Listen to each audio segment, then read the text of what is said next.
Hello, नमस्ते, सलाम। स्वागत है आपका आपके अपने चैनल मुस्कान सिंह रवि पे। मुंशी प्रेमचंद जी की मानसरोवर एक की कहानी की सीरीज में आज की अगली कहानी है कायर। कहानी शुरू करने से पहले यदि आप मेरे चैनल पर नए हों तो मेरे चैनल को सब्सक्राइब कर लें, बेल आइकन को प्रेस कर लें, जिससे कि मेरे चैनल पर आने वाले वीडियो की नोटिफिकेशन सबसे पहले आपको मिल सके। आइए शुरू करते हैं आज की अपनी कहानी कायर। युवक का नाम केशव था, युवती का प्रेमा। दोनों एक ही कॉलेज के और एक ही क्लास के विद्यार्थी थे। केशव नए विचारों का युवक था, जात पात के बंधनों का विरोधी। प्रेमा पुराने संस्कारों की कायल थी, पुरानी मर्यादाओं और प्रथाओं में विश्वास रखने वाली। लेकिन फिर भी दोनों में गाढ़ा प्रेम हो गया था और यह बात सारे कॉलेज में मशहूर थी। केशव ब्राह्मण होकर भी वैश्य कन्या प्रेमा से विवाह करने अपने जीवन को सार्थक करना चाहता था। उसे अपने माता पिता की परवाह न थी, कुल मर्यादा का विचार भी उसे स्वांग सा लगता था। उसके लिए सत्य कोई वस्तु थी तो प्रेम थी, किंतु प्रेमा के लिए माता पिता और कुल परिवार के आदेश के विरुद्ध एक कदम बढ़ाना भी असंभव था। संध्या का समय था। विक्टोरिया पार्क में एक निर्जन स्थान में दोनों आमने सामने हरियाली पर बैठे हुए हैं। सैर करने वाले एक एक करके विदा हो गए, किंतु ये दोनों अभी वहीं बैठे हुए हैं। उनमें एक ऐसा प्रसंग छिड़ा हुआ है जो किसी तरह समाप्त नहीं होता। केशव ने झुंझला कर कहा, इसका यह अर्थ है कि तुम्हें मेरी परवाह नहीं। प्रेमा ने उसको शांत करने की चेष्टा करके कहा, तुम मेरे साथ अन्याय कर रहे हो केशव, लेकिन मैं इस विषय को माता पिता के सामने कैसे छेड़ूं? यह मेरी समझ में नहीं आता। वे लोग पुरानी रूढ़ियों के भक्त हैं। मेरी तरफ से कोई ऐसी बात सुनकर मन में जो जो शंकाएं होंगी उनकी तुम कल्पना कर सकते हो? केशव ने उग्र भाव से पूछा, तो तुम भी उन्हीं पुरानी रूढ़ियों की गुलाम हो? प्रेमा ने अपनी बड़ी बड़ी आंखों में मृदु स्नेह भरकर कहा, नहीं, मैं उनकी गुलाम नहीं हूँ, लेकिन माता पिता की इच्छा के लिए और सब चीज़ों से अधिक मान्य है। तुम्हारा व्यक्तित्व तो कुछ नहीं है, ऐसा ही समझ लो। मैं तो समझता था कि ये ढकोसले मूर्खों के लिए ही हैं, लेकिन अब मालूम हुआ कि तुम जैसी विदुषियाँ भी इनकी पूजा करती हैं। जब मैं तुम्हारे लिए संसार को छोड़ने को तैयार हूँ तो तुमसे भी यही आशा करता हूँ। प्रेमा ने मन में सोचा, मेरा अपनी देह पर क्या अधिकार है? जिन माता पिता ने अपने रक्त से मेरी सृष्टि की है और अपने स्नेह से उसे पाला है, उनकी मर्जी के खिलाफ कोई काम करने का उसे कोई हक नहीं। उसने दीनता के साथ केशव से कहा, क्या प्रेम स्त्री और पुरुष के रूप ही में हो सकता है, मैत्री के रूप में नहीं? मैं तो आत्मा का बंधन समझती हूँ। केशव ने कठोर भाव से कहा, इन दार्शनिक विचारों से तुम मुझे पागल कर दोगी प्रेमा। बस इतना ही समझ लो, मैं निराश होकर जिंदा नहीं रह सकता। मैं प्रत्यक्षवादी हूँ और कल्पनाओं के संसार में प्रत्यक्ष का आनंद उठाना मेरे लिए असंभव है। यह कहकर उसने प्रेमा का हाथ पकड़कर अपनी ओर खींचने की चेष्टा की। प्रेमा ने झटके से हाथ छुड़ा लिया और बोली, नहीं केशव, मैं कह चुकी हूँ कि मैं स्वतंत्र नहीं हूँ। तो मुझसे वह चीज़ न मांगो जिस पर मेरा कोई अधिकार नहीं। केशव को अगर प्रेमा ने कठोर शब्द कहे होते तो भी उसे इतना दुख न होता। एक क्षण तक वह मन मारे बैठा रहा, फिर उठकर निराश भरे स्वर में बोला, जैसी तुम्हारी इच्छा। आहिस्ता आहिस्ता कदम उठाता हुआ वहाँ से चला गया। प्रेमा अब भी वहीं बैठी आंसू बहाती रही। रात को भोजन करके प्रेमा जब अपनी माँ के साथ लेटी तो उसकी आंखों में नींद न थी। केशव ने उसे एक ऐसी बात कह दी थी जो चंचल पानी में पड़ने वाली छाया की तरह उसके दिल पर छाई हुई थी। प्रतिक्षण उसका रूप बदलता था, वह उसे स्थिर न कर सकती थी। माता ने इस विषय में कुछ कहे तो कैसे, लज्जा मुंह बंद कर देती थी। उसने सोचा, अगर केशव के साथ मेरा विवाह न हुआ तो उस समय मेरा क्या कर्तव्य होगा। अगर केशव ने कुछ उद्दंडता कर डाली तो मेरे लिए संसार में फिर क्या रह जाएगा। लेकिन मेरे बस ही है क्या। इन भांति भांति के विचारों में एक बात जो उसके मन में निश्चित हुई वह यह थी कि केशव के सिवा वह और किसी से विवाह न करेगी। उसकी माता ने पूछा, क्या तुझे अब तक नींद न आई? मैंने तुझसे कितनी बार कहा है कि थोड़ा बहुत घर का कामकाज किया कर, लेकिन तुझे किताबों से ही फुर्सत नहीं मिलती। 4 दिन में तू पराए घर जाएगी, कौन जाने कैसा घर मिले। अगर कुछ काम करने की आदत न रही तो कैसे निवाह होगा। प्रेमा ने भोलेपन से कहा, मैं पराए घर जाऊंगी ही क्यों। माता ने मुस्कुरा कर कहा, लड़कियों के लिए यही तो सबसे बड़ी विपत्ति है बेटी। माँ बाप की गोद में पलकर ज्यों ही सयानी हुई दूसरों की हो जाती हैं। अगर अच्छे प्राणी मिले तो जीवन आराम से कट गया, नहीं रो रो कर दिन काटना पड़ता है। सब कुछ भाग्य के अधीन है। अपनी बिरादरी में तो मुझे कोई घर नहीं भाता, कहीं लड़कियों का आदर नहीं, लेकिन करना तो बिरादरी में ही पड़ेगा। न जाने यह जात पात का बंधन कब टूटेगा। प्रेमा डरते डरते बोली, कहीं कहीं तो बिरादरी के बाहर भी विवाह होने लगे हैं। उसने कहने को कह दिया, लेकिन उसका हृदय काँप रहा था कि माताजी कुछ भाप न जाएं। माता ने विस्मय के साथ पूछा, क्या हिंदुओं में ऐसा हुआ है? फिर उसने आप उस प्रश्न का जवाब भी दिया, और 2-4 जगह ऐसा हो भी गया तो उससे क्या होता है। प्रेमा ने इसका कुछ जवाब न दिया। भय हुआ कि माता कहीं उसका आशय समझ न जाए। उसका भविष्य एक अंधेरी खाई की तरह उसके सामने मुंह खोले खड़ा था, मानो उसे निगल जाएगा। उसे न जाने कब नींद आ गई। प्रातःकाल प्रेमा सोकर उठी तो उसके मन में एक विचित्र साहस का उदय हो गया था। सभी महत्वपूर्ण फैसले हम आकस्मिक रूप से कर लिया करते हैं, मानो कोई दैवी शक्ति हमें उनकी ओर खींच ले जाती है। वही हालत प्रेमा की थी। कल तक वह माता पिता के निर्णय को मान्य समझती थी, पर संकट को सामने देखकर उसमें उस वायु की हिम्मत पैदा हो गई थी जिसके सामने कोई पर्वत आ गया हो। वही मंद वायु प्रबल वेग से पर्वत के मस्तक पर चढ़ जाती है और उसे कुचलती हुई दूसरी तरफ पहुंच जाती है। प्रेमा मन में सोच रही थी कि मानो यह देह माता पिता की है, किंतु आत्मा तो मेरी है। मेरी आत्मा को जो कुछ भुगतना पड़ेगा वह इसी देह से तो भुगतना पड़ेगा। अब वह इस विषय में संकोच करना अनुचित ही नहीं आघात समझ रही थी। अपने जीवन को क्यों एक झूठे सम्मान पर बलिदान करे। उसने सोचा, विवाह का आधार अगर प्रेम न हो तो वह देह का विक्रय है। आत्मसमर्पण क्यों बिना प्रेम के भी हो सकता है। इस कल्पना ही से कि न जाने किस अपरिचित युवक से उसका विवाह हो जाएगा, उसका हृदय विद्रोह कर उठा। वह अभी नाश्ता करके कुछ पढ़ने जा रही थी कि उसके पिता ने प्यार से पुकारा, मैं कल तुम्हारे प्रिंसिपल के पास गया था, वे तुम्हारी बड़ी तारीफ कर रहे थे। प्रेमा ने सरल भाव से कहा, आप यूं ही कहा करते हैं, नहीं सच।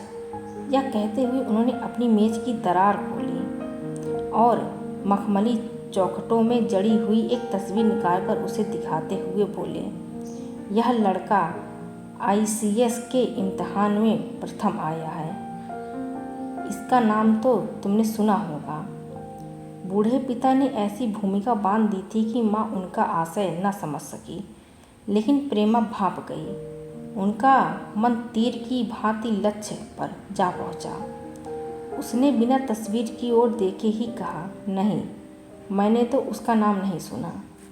पिता ने बनावटी आश्चर्य से कहा, क्या तुमने उसका नाम ही नहीं सुना?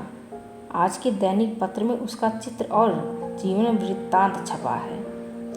प्रेमा ने रुखाई से जवाब दिया, होगा, मगर मैं तो उस परीक्षा का कोई महत्व नहीं समझती। मैं तो समझती हूँ जो लोग इस परीक्षा में बैठते हैं वे पल्ले सिर के विद्यार्थी होते हैं। आखिर उनका उद्देश्य इसके सिवा और क्या होता है कि अपने गरीब निर्धन दलित भाइयों पर शासन करें और खूब धन संचय करें। यह तो जीवन का कोई ऊंचा उद्देश्य नहीं है। इस विपत्ति में जलन थी, इस आपत्ति में जलन थी, अन्याय था, निर्दयता थी। पिताजी ने समझा था प्रेमा यह बखान सुनकर लट्टू हो जाएगी। यह जवाब सुनकर तीखे स्वर में बोले, तू तो ऐसी बात कर रही है जैसे तेरे लिए धन और अधिकार का कोई मूल्य ही नहीं। प्रेमा ने ढिठाई से कहा, हाँ, मैं तो इसका मूल्य नहीं समझती। मैं तो आदमी में त्याग देखती हूँ। मैं ऐसे युवकों को जानती हूँ जिन्हें यह पद जबरदस्ती भी दिया जाए तो स्वीकार न करेंगे। पिता ने उपहास के ढंग से कहा, यह तो आज मैंने नई बात सुनी। मैं तो देखता हूँ कि छोटी छोटी नौकरियों के लिए लोग मारे मारे फिरते हैं। मैं ज़रा उस लड़के की सूरत देखना चाहता हूँ जिसमें इतना त्याग हो। मैं तो उसकी पूजा करूँगा। शायद किसी दूसरे अवसर पर ये शब्द सुनकर प्रेमा लज्जा से सिर झुका लेती, पर इस समय उसकी दशा उस सिपाही की सी थी जिसके पीछे गहरी खाई हो। आगे बढ़ने के सिवा उसके लिए और कोई मार्ग न था। अपने आवेश को संयम से दबाती हुई बोली, आंखों में विद्रोह भरे वह अपने कमरे में गई और केशव के कई चित्रों में से एक चित्र चुनकर लाई जो उसकी निगाह में सबसे खराब था और पिता के सामने रख दिया। बूढ़े पिताजी ने चित्र को उपेक्षा के भाव से देखना चाहा, लेकिन पहली ही दृष्टि में उसने उन्हें आकर्षित कर लिया। ऊंचा कद था और दुर्बल होने पर भी उसका गठन स्वस्थ और संयम का परिचय दे रहा था। मुख पर प्रतिभा का तेज न था, पर विचारशीलता का कुछ ऐसा प्रतिबिंब था जो उसके मन में विश्वास पैदा करता था। उन्होंने उस चित्र की ओर देखते हुए पूछा, यह किसका चित्र है?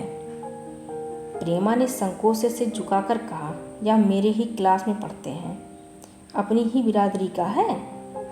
प्रेमा की मुख मुद्रा धूमिल पड़ गई। इसी प्रश्न के उत्तर पर उसकी किस्मत का फैसला हो जाएगा। उसके मन में पछतावा हुआ कि व्यर्थ में इस चित्र को यहाँ लाई। उसने एक क्षण के लिए जो दृढ़ता आई थी वह इस पहले प्रश्न के सामने कातर हो उठी। दबी हुई आवाज़ में बोली, जी नहीं, वह ब्राह्मण है। और यह कहने के साथ ही क्षुब्ध होकर कमरे से निकल गई, मानो यहाँ की वायु में उसका गला घुटा जा रहा है, और दीवार की आड़ में होकर रोने लगी। लाला जी को तो पहले ऐसा क्रोध आया कि प्रेमा को बुलाकर साफ साफ कह दे कि यह असंभव है। वह उसी गुस्से में दरवाजे तक आए, लेकिन प्रेमा को रोता देखकर नम्र हो गए। इस युवक के प्रति प्रेमा के मन में क्या भाव थे, यह उसने उनसे छिपा न रहा। वे स्त्री शिक्षा के पूरे समर्थक थे, लेकिन इसके साथ ही कुल मर्यादा की रक्षा भी करना चाहते थे। अपनी ही जाति के सुयोग वर्ग के लिए अपना सर्वस्व अर्पण कर सकते थे, लेकिन उस क्षेत्र के बाहर कुलीन से कुलीन और योग्य से योग्य वर्ग की कल्पना भी उनके लिए असहाय थी।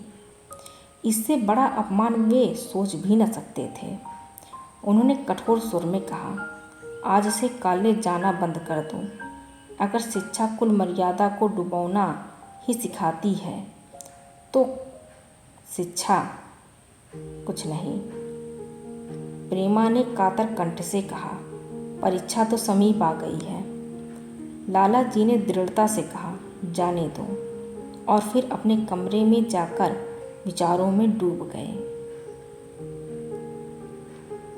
6 महीने गुजर गए। लाला जी ने घर में आकर पत्नी को एकांत में बुलाया और बोले, जहाँ तक मुझे मालूम है केशव बहुत ही सुशील और प्रतिभाशाली युवक है। मैं तो समझता हूँ प्रेमा इस शोक में घुल घुलकर प्राण दे देगी। तुमने भी समझाया, मैंने भी समझाया, दूसरों ने भी समझाया, पर उस पर कोई असर ही नहीं होता। ऐसी दशा में हमारे लिए और क्या उपाय है? उनकी पत्नी ने चिंतित भाव से कहा, कर तो दोगे लेकिन रहोगे कहाँ? न जाने कहाँ से यह कुलच्छनी मेरे कोख में आई। लाला जी ने भवें सिकोड़कर तिरस्कार के साथ कहा, या तो 1000 दफ़ा सुन चुका, लेकिन कुल मर्यादा के नाम को कहाँ तक रोएं? चिड़िया का पर खोलकर यह आशा करना कि वह तुम्हारे आंगन में ही फुदकती रहेगी भ्रम है।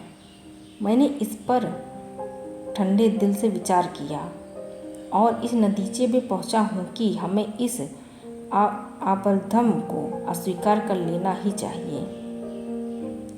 कुल मर्यादा के नाम पर मैं प्रेमा की हत्या नहीं कर सकता।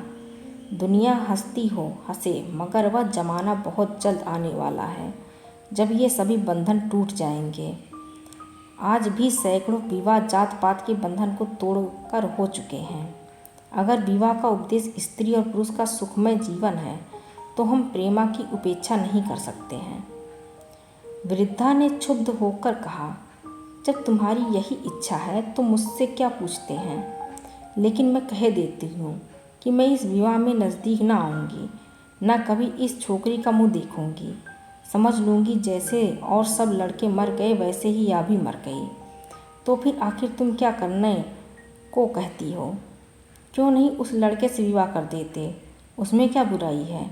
और 2 साल में सिविल सर्विस पास करके आ जाएगा। केशव के पास क्या रखा है? बहुत होगा किसी दफ्तर में क्लर्क हो जाएगा। और अगर प्रेमा प्राण हत्या कर ले तो कर ले। तुम तो उसे और सह देते हो। जब उसे हमारी परवाह नहीं तो हम उसके लिए अपने नाम को क्यों कलंकित करें? प्राण हत्या करना कोई खेल नहीं है, यह सब धमकी है। मन घोड़ा है, जब तक उसे लगाम न दो पुर पर हाथ भी न रखने देगा। पर उसके मन का यह हाल है तो कौन कहे केशव के साथ ही जिंदगी भर निवाह करेगी? जिस तरह आज उससे प्रेम है उसी तरह कल दूसरे से हो सकता है। तो क्या पत्ते पर अपना मांस बिकवाना चाहते हो? लाला जी ने स्त्री को प्रश्न सूचक दृष्टि से देखकर कहा, और अगर वह कल खुद जाकर केशव से विवाह कर ले तो तुम क्या कर लोगी? फिर तुम्हारी कितनी इज्जत रह जाएगी? वह चाहे संकोचवश या हम लोगों के लिहाज से यूं ही बैठी रहे, पर यदि जिस जिद पर कमर बांध ले हम तुम कुछ नहीं कर सकते। इस समस्या का ऐसा भीषण अंत भी हो सकता है, या इस वृद्धा के ध्यान में भी न आया था। यह प्रश्न बम के गोले की तरह उसके मस्तक पर गिरा। एक क्षण तक वह अवाक बैठी रह गई, मानो इस आघात ने उसकी बुद्धि की धज्जियां उड़ा दी हों। फिर पराभूत होकर बोली, तुम्हें अनोखी ही कल्पनाएं सूझती हैं। मैंने तो आज तक कभी भी नहीं सुना कि किसी कुलीन कन्या ने अपनी इच्छा से विवाह किया है। तुमने न सुना हो, लेकिन मैंने सुना है और देखा है, और ऐसा होना बहुत संभव है। जिस दिन ऐसा होगा उस दिन तुम मुझे जीती न देखोगी। मैं यह नहीं कहता कि ऐसा होगा ही, लेकिन होना संभव है। तो जब ऐसा होना है तो इससे तो यही अच्छा है कि हम ही इसका प्रबंध करें। जब नाक ही कट रही है तो तेज छुरी से क्यों ना कटे। कल केशव को बुलाकर देखो क्या कहता है। केशव के पिता सरकारी पेंशनर थे, मिजाज के चिड़चिड़े और कृपण। धर्म के आडंबरों में ही उनके चित्त को शांति मिलती थी। कल्पना शक्ति का अभाव था, किसी के मनोभावों का सम्मान न कर सकते थे। वे अब भी उस संसार में रहते थे जिसमें उन्होंने अपने बचपन और जवानी के दिन काटे थे। नवयुग की बढ़ती हुई लहर को वे सर्वनाश कहते थे, और कम से कम अपने घर को दोनों हाथों दोनों पैरों का जोड़ लगाकर उससे बचाए रखना चाहते थे। इसलिए जब एक दिन प्रेमा के पिता उसके पास पहुँचे और केशव से प्रेमा के विवाह का प्रस्ताव किया तो बूढ़े पंडित जी अपने आपे में न रह सके। धुंधली आंखें फाड़कर बोले, आप भंग तो नहीं खा गए हैं? इस तरह का संबंध और चाहे जो कुछ हो, विवाह नहीं है। मालूम होता है आपको भी नए जमाने की हवा लग गई। बूढ़े बाबूजी ने नम्रता से कहा, मैं खुद ऐसा संबंध नहीं पसंद करता। इस विषय में मेरे भी वही विचार हैं जो आपके, पर आप ऐसी आ पड़ी है कि मुझे विवश होकर आपकी सेवा में आना पड़ा। आजकल के लड़के और लड़कियां कितने स्वेच्छाचारी हो गए हैं, यह तो आप जानते ही हैं। हम बूढ़े लोगों के लिए अब अपने सिद्धांतों की रक्षा करना कठिन हो गया है। मुझे भय है कि कहीं ये दोनों निराश होकर अपनी जान पर न खेल जाएं। बूढ़े पंडित जी जमीन पर पांव पटकते हुए गरज उठे, आप क्या कहते हैं साहब? आपको शर्म नहीं आती? हम ब्राह्मण हैं और ब्राह्मणों में भी कुलीन। ब्राह्मण कितने ही पतित हो गए हों, अपने मर्यादा शून्य नहीं हुए हैं कि बनिए बक्कालों की लड़की से विवाह करते फिरें। जिस दिन कुलीन ब्राह्मणों में लड़कियां न रहेंगी उस दिन यह समस्या उपस्थित हो सकती है। मैं कहता हूँ आपको मुझसे यह बात कहने का साहस कैसे हुआ? बूढ़े बाबूजी जितना ही दबते थे उतना ही पंडित जी बिगड़ते थे। यहाँ तक कि लाला जी अपना अपमान ज़्यादा न सह सके और अपनी तकदीर को कोसते हुए चले गए। उसी वक्त केशव कॉलेज से आया। पंडित जी ने तुरंत उसे बुलाकर कठोर कंठ से कहा, मैंने सुना है तुमने किसी बनिए की लड़की से अपना विवाह कर लिया है। यह खबर कहाँ तक सही है? केशव ने अनजान बनकर पूछा, आपसे किसने कहा? किसी ने कहा। मैं पूछता हूँ यह बात ठीक है या नहीं? अगर ठीक है और तुमने अपनी मर्यादा को डुबाना निश्चय कर लिया है तो तुम्हारे लिए हमारे घर में कोई स्थान नहीं। तुम्हें मेरी कमाई का एक धेला भी नहीं मिलेगा। मेरे पास जो कुछ है वह मेरी कमाई है। मुझे अख्तियार है कि मैं उसे जिसे चाहूँ दे दूँ। तुम यह अनीति करके मेरे घर में कदम नहीं रख सकोगे। केशव पिता के स्वभाव से परिचित था। प्रेमा से उसे प्रेम था, पर गुप्त रूप से प्रेमा से विवाह कर लेना चाहता था। बाप हमेशा तो बैठे न रहेंगे। माता के स्नेह पर उसे विश्वास था। उस प्रेम की तरंग में वह सारे कष्टों को झेलने के लिए तैयार मालूम होता था, लेकिन जैसे कोई कायर सिपाही बंदूक के सामने जाकर हिम्मत खो बैठता है और कदम पीछे हटा लेता है, वही दशा केशव की हुई। वह साधारण युवकों की तरह सिद्धांतों के लिए बड़े बड़े तर्क कर सकता था। जबान से उसमें अपनी भक्ति की दुहाई दे सकता था, लेकिन इसके लिए यातनाएं झेलने की सामर्थ्य उसमें न थी। अगर अपनी जिद पर अड़ा और पिता ने भी अपनी टेक रखी तो उसका कहाँ ठिकाना लगेगा? उसका जीवन ही नष्ट हो जाएगा। उसने दबी जबान से कहा, जिसने आपसे कहा है बिल्कुल झूठ कहा है। पंडित जी ने तेवर नेत्रों से देखकर कहा, तो यह खबर बिल्कुल गलत है? जी हाँ, बिल्कुल गलत है। तो तुम आज ही इसी वक्त उस बनिए को खत लिख दो और याद रखो कि अगर इस तरह की चर्चा फिर उठी तो तुम्हारा सबसे बड़ा शत्रु होऊंगा। बस जाओ। केशव और कुछ न कह सका। वह यहाँ से चला तो ऐसा मालूम होता था कि पैरों में दम नहीं है। दूसरे दिन प्रेमा ने केशव के नाम यह पत्र लिखा, प्रिय केशव, तुम्हारे पूज्य पिताजी ने लाला जी के साथ जो अशिष्ट और अपमानजनक व्यवहार किया है उसका हाल सुनकर मेरे मन में बड़ी शंका उत्पन्न हो रही है। शायद उन्होंने तुम्हें भी डांट फटकार बताई होगी। ऐसी दशा में मैं तुम्हारा निश्चय सुनने के लिए विकल हो रही हूँ। तुम्हारे साथ हर तरह का कष्ट झेलने को तैयार हूँ। मुझे तुम्हारे पिताजी की संपत्ति का मोह नहीं, मैं तो केवल तुम्हारा प्रेम चाहती हूँ और उसी में प्रसन्न हूँ। आज शाम को यहीं आकर भोजन करो। दादा और माँ दोनों तुमसे मिलने के लिए बहुत इच्छुक हैं। मैं वह स्वप्न देखने में मग्न हूँ जब हम दोनों का सूत्र में बंध जाएंगे, जो टूटना नहीं जानता, जो बड़ी से बड़ी आपत्ति में भी अटूट रहता है। तुम्हारी प्रेमा। संध्या हो गई और इस पत्र का कोई जवाब न आया। उसकी माता बार बार पूछती थी, केशव आए नहीं? बूढ़े लाला भी द्वार की ओर आंख लगाए बैठे थे। यहाँ तक कि रात के 9 बज गए, पर ना तो केशव आए ना उनका पत्र। प्रेमा के मन में भांति भांति के संकल्प विकल हो रहे थे। कदाचित उन्हें पत्र लिखने का अवकाश न मिला होगा, या आज आने की फुर्सत न मिली होगी। कल अवश्य आ जाएंगे। केशव ने पहले उसके पास जो प्रेम पत्र लिखे थे उन सबको उसने फिर पढ़ा। उनके एक एक शब्द में कितना अनुराग टपक रहा था। उसने कितना कंपन था, कितनी विकलता, कितनी तीव्र आकांक्षा। फिर उसे केशव के वे वाक्य याद आए जो उसने सैकड़ों ही बार कहे थे। कितनी बार वह उसके सामने रोया था। इतने परमाणु के होते हुए निराशा के लिए कहाँ स्थान था। मगर फिर भी सारी रात उसका मन जैसे सूली पर टंगा रहा। प्रातःकाल केशव को जवाब आया। प्रेमा ने कांपते हुए हाथों से पत्र लेकर पढ़ा। पत्र हाथ से गिर गया। ऐसा जान पड़ा मानो उसकी देह का रक्त स्थिर हो गया हो। लिखा था, मैं बड़े संकट में हूँ कि तुम्हें क्या जवाब दूँ। मैंने इधर इस समस्या का खूब ठंडे दिल से विचार किया और इस नतीजे पर पहुँचा हूँ कि वर्तमान दशाओं में मेरे लिए पिताजी की आज्ञा की उपेक्षा करना दुस्साह है। मुझे कायर न समझना, मैं स्वार्थी भी नहीं हूँ, लेकिन मेरे सामने जो बाधाएं हैं उन पर विजय पाने की शक्ति मुझ में नहीं है। पुरानी बातों को भूल जाओ। उस समय मैंने इन बाधाओं की कल्पना न की थी।